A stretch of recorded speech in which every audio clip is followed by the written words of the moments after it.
குதிரை எதற்கு சமம்? சின்னத்தின் வெற்றிக்கு சமம். சரி, சரியான வீட்டின் சரி. இப்போ ஏடி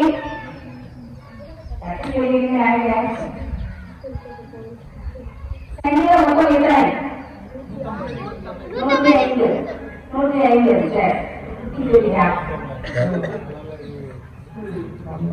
சரி, இப்போ வீட்டின் 95வது கேள்வியில நம்ம ஒவ்வொரு மாணவரும் சென்று எடுத்துக்கிறோம், பாடுறோம்.